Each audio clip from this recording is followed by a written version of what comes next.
அந்த தேர்தல் வாக்குறுதிக்கு கனிமொழியை போட்டாங்க. அவங்க போயிட்டு அண்ணா ரொம்ப கஷ்டமாக இருக்குண்ணா அண்ணா, தேர்தல் வாக்குறுதி நான் எப்படின்னா ரெடி பண்ண முடியும், ஊருக்கு அழைச்சோன்னு சொல்லிட்டு என் தள்ள போட்ட, நீ பார்த்தனா போன தடவை நிறைவேற்றாதது இருக்குது, அதையும் இதில் சேர்க்கவா, இல்லை இது எதுவுமே கிடையாதுன்னு புதுசாக கொண்டு போனால் அப்போ அது என்னாச்சுன்னு கேள்வி வருது.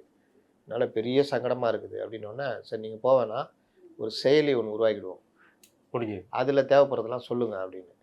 அப்போ இதெல்லாம் வந்து அப்போ நீங்கள் வந்து செயலிலாம் வந்துச்சுன்றது மாதிரி போட்டுருங்க, நீங்கள் யார்ட்டையும் போக வேணான்ட்டாங்க. இல்லை அதுலேயும் எதுவும் வரல போல், உடனே உங்கள் கனவை சொல்லுங்கள் அப்படின்ட்டாப்புல.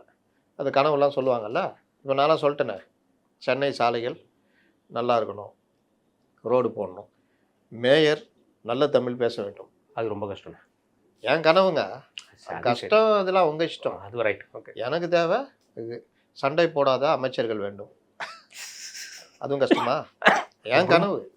இந்த மாதிரி பல கனவுகள் இருக்குது. அட்லீஸ்ட் இப்படி கேட்போம்னே, மக்களை மதிக்கக்கூடிய அமைச்சர்கள் வேணும் அப்படின்னு சொல்லி கூட கேட்டு பார்க்க வேண்டியது. அதுதான் இப்படி வருது. சண்டை போடாத அமைச்சர்லாம் ரெண்டும் ஒன்று தானே. அப்புறம் பஸ்ஸு வந்து நல்லா இருக்கணும். நல்லா எலக்ட்ரிக் பஸ் வருமா? அரசு கையில் எலக்ட்ரிக் பஸ் வரணும். இந்த மாதிரி பல கனவுகள் இருக்குது. அவர் முதல்வர் என்ன இப்போ இதெல்லாம் எடுத்துக்கிட்டு அதில் இருந்து எடுத்து தேர்தல் வாக்குறுதி தயாரிக்க போகிறாங்க.